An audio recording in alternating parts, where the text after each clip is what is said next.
This was triggered by Tony Abbott in the last election. He said, I'm going to plant 20 million trees. And I thought, that's pretty good. He's going to plant 20 million trees. Well, it ends up being just that little dark green square there. That's Tony's garden.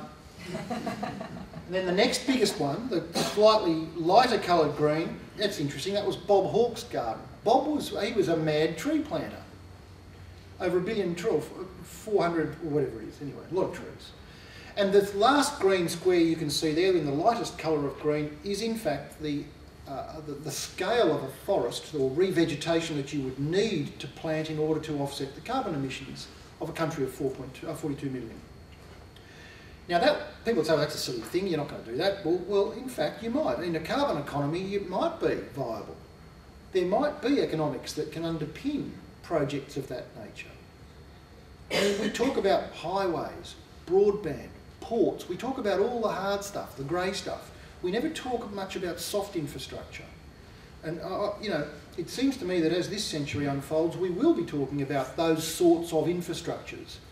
And in a way, you know, this is about a group of us that have been living in a very strange landscape, just over time learning how to live with it, and maybe now, you know, we're being forced to turn the corner. We can no longer just exploit it and expect to get away with it. We have to put something back.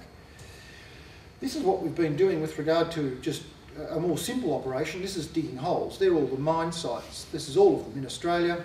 Not all active, but where we've been digging and testing and all the operative mines as well. You can see we've had a pretty good go at it. You know, if Australia was a child, you'd marvel at its propensity for digging bloody holes in the backyard.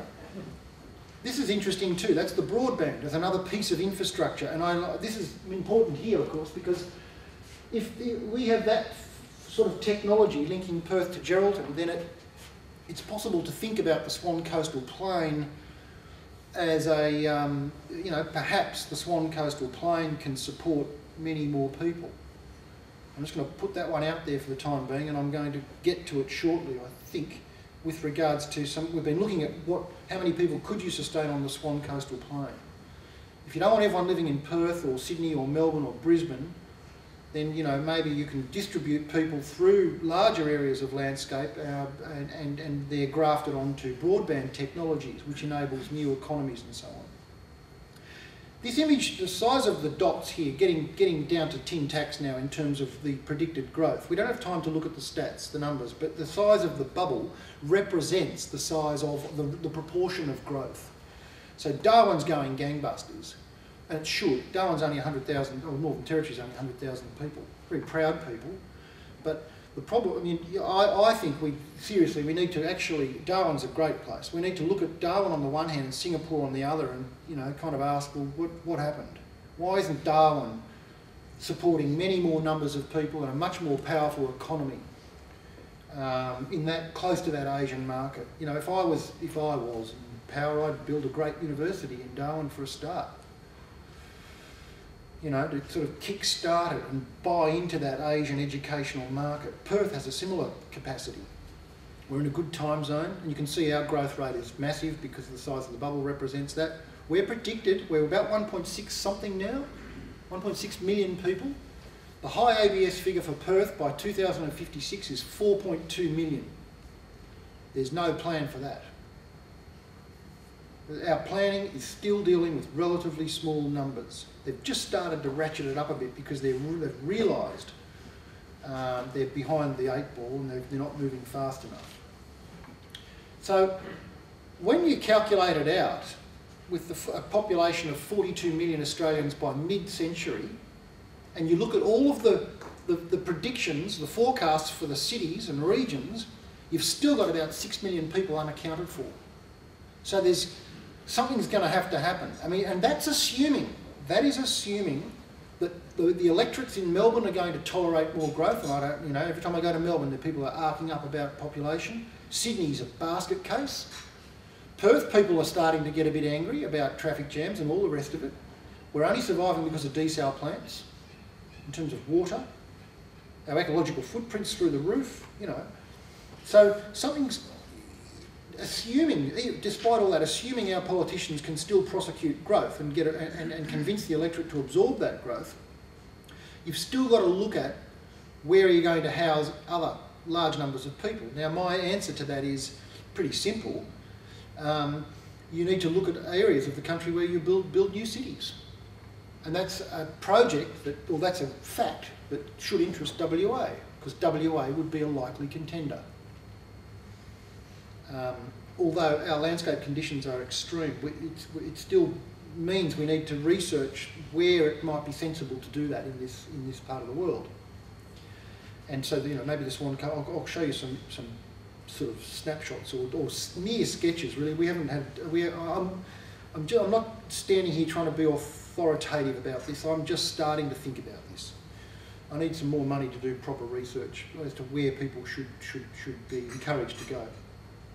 Anyway, what we do in my business is we use a lot of maps. We layer all the maps of all the different aspects you can get your hands on in terms of the data. Each map you see in that layer cake stack there is this geology, vegetation, infrastructure, weather patterns and so on. You put all you compress all those maps and it helps you make informed decisions about where might be the best place to go.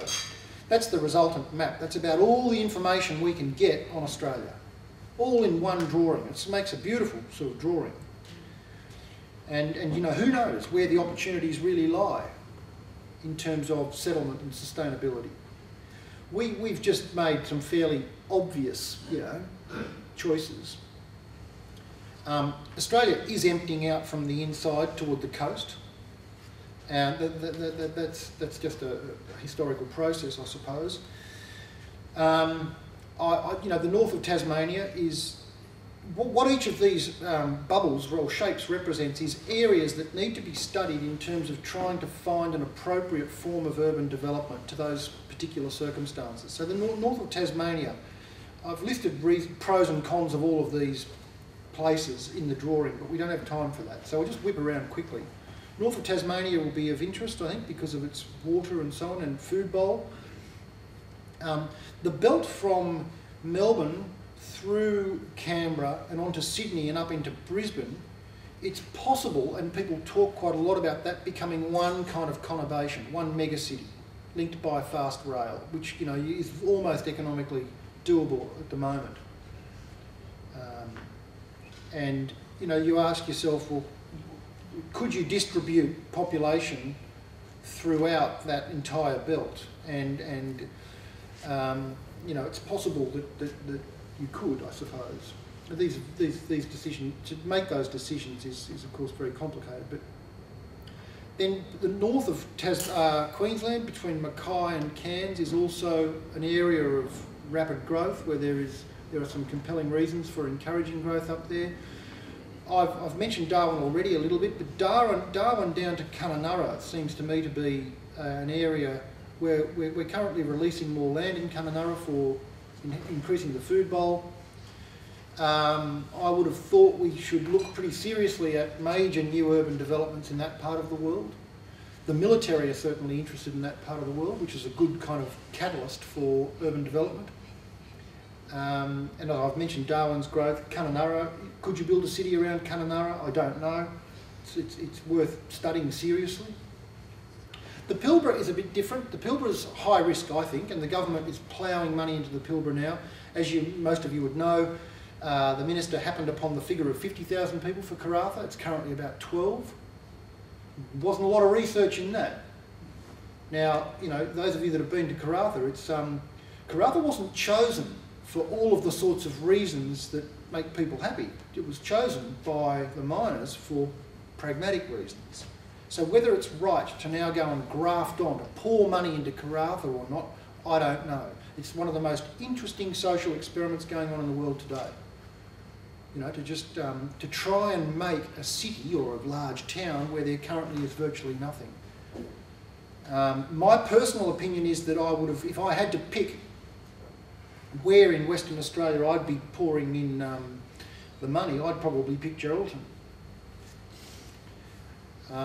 You know, it's about 30,000 people now, predicted to go out to a high figure of 128 by mid-century. Oakajee is coming online.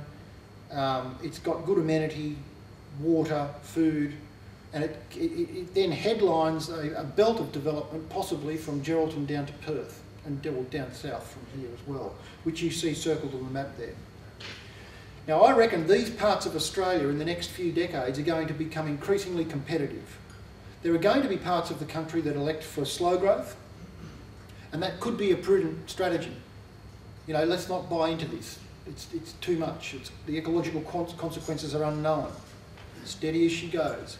Other places will be very ambitious and encourage population growth, boost their economies, and attempt to grow these parts of the country and appeal to the immigrants that are coming to Australia to sustain our labour markets as to where they should settle. Now, government can direct immigration, as you know, to a degree, but you can't keep people in place forever in a free country.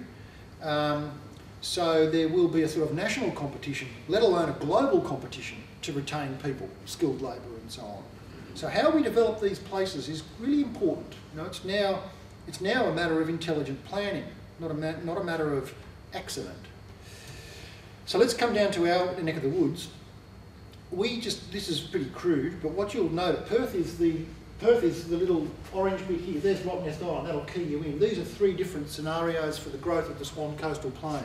Just to start a conversation, we proposed bulldozing everything and building suburbs.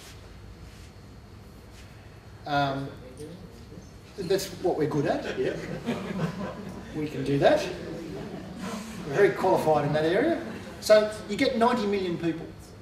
90 million people living the Australian dream with a freestanding home. It might, whatever they use to get from their home to work, it mightn't be called a car, but it'll have to be something. Individual mobility. You cannot run suburbs on public transport. It doesn't work. Public transport only works when you get a density up much higher. Anyway, this is the Australian dreamscape. Let's imagine we've lost all our biodiversity. We would have levelled the topography because we're pretty good at that. And you get 90 million people living the dream. Now, you know, what are they going to do? I don't know. But it's just, it's a kind of what I call extreme logic to illustrate a point. The middle one is a bit more sensible. In the middle one, we've backed off all of the biodiversity and said, don't knock down a single tree. That's over. Those days are gone. This is really valuable stuff. Lock it in, preserve it all, and reconnect it, as I was talking about earlier, with the fragmentation of biodiversity. Then you get about 50 million living in suburbs. That's still a lot of people. I mean, you know, that's 50 million future Australians living on the Swan Coastal Plain. Now that kind of, what you'd be talking about here is, in all cases, in fact, in all forms of urbanism into the future, you'll have to harvest water. Well, every building, every pavement, everything has to harvest water and purify, clean water and so on. But, you know, we will also be rigged up to desalination plants, for which we'll need our nuclear power plants in order to run, you know. Now, the final option on the far right is probably, you know, I think that's a more interesting option. What we've done there is we've said, don't knock down another tree, and let's try and connect population growth to food production. So you start to get a more sensible balance of people and place. You know, this miracle of supermarkets just having everything at all times of the year from all over the world is a kind of petrochemical illusion, you know. So anyway, it seems, then the figure drops radically. It drops down to about 10 million. So you could have 10 million people on the Swan Coastal Plain from Geraldton down to, say, Margaret River, distributed through that landscape, living in fairly low density environments, enjoying the amenity, surrounded by agricultural landscapes, not far from the coast. And it would look, the form of that urbanism, this is not a new idea, these ideas, there's only so many ways you can distribute human beings, but this is really a cluster of villages, linked to broadband, linked by transport systems, trucking, cars, light rail, high-speed rail perhaps from Geraldton down to Perth. You know, would open up that landscape. You preserve all the vegetation. There's a compilation of it. I've got solar, wind, nuclear. I've got villages of people about, all those little clusters of light are essentially villages of 30 or 40, 50,000 people, networked from Geraldton down to here. It's a kind of conversational vision of the future growth of the Swan